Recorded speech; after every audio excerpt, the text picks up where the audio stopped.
इस्लाम आबाद से, जहां सुप्रीम कोर्ट ऑफ पाकिस्तान ने एक अहम केस का फैसला सुना दिया, जिसमें जज के खिलाफ एक बार कार्रवाई शुरू हो जाए तो इस्तीफे से कार्रवाई खत्म नहीं होगी। मज़ीद तफसीलात सरदार ताहिर महमूद की इस रिपोर्ट में। वफाकी हुकूमत की अपील जुज़वी तौर पर मंजूर की जाती है। सुप्रीम कोर्ट का रिटायर्ड जजों के खिलाफ सुप्रीम जुडिशल काउंसिल की कार्रवाई से मुताल्लिक केस का मुख्तसर फैसला। सुप्रीम कोर्ट के 5 रुकनी लॉर्ज बेंच ने 4-1 की बुनियाद पर फैसला जारी किया। सुप्रीम कोर्ट ने वफाकी हुकूमत व दीगर की अपीलें 4-1 से मंजूर की।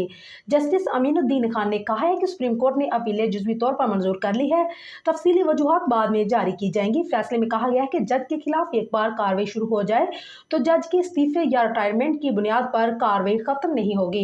मुस्ताफी जज के खिलाफ कार्रवाई जारी रखना जुडिशल काउंसिल का इख्तियार होगा। वफाकी हुकूमत की अपील जुज़वी तौर पर मंजूर की जाती है। जस्टिस हसन अजहर रिजवी ने फैसले से इख्तलाफ किया। जस्टिस हसन अजहर रिजवी ने ज़ायदुल मियाद और मेरिट्स पर इख्तलाफ किया। याद रहे कि अदालत ने आफिया शहरबानो केस में करारदाद दिया था कि आर्टिकल 209 की कार्रवाई रिटायर्ड जज के खिलाफ नहीं हो सकती। 16 फरवरी को सुप्रीम कोर्ट ने रिटायर्ड जजेस के खिलाफ कार्रवाई से मुतालिक आफिया शहरबानो केस समाअत के लिए मुकर्रर किया था।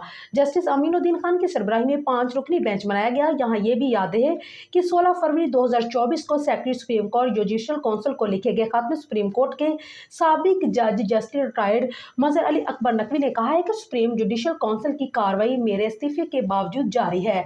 मैं 10 जनवरी को मुस्ताफी हो चुका हूँ। सदर ममलिकत ने मेरा इस्तीफा मंजूर भी कर लिया है। उन्होंने लिखा कि मेरे इस्तीफे की मंजूरी का नोटिफिकेशन ऑफिशियल गजट भी शाया हो चुका है। आइन, कानून और अदालती फैसलों के मुताबिक रिटायर्ड जजेस के खिलाफ कार्रवाई सुप्रीम जुडिशल काउंसिल का दायरा इख्तियार नहीं कर सकती।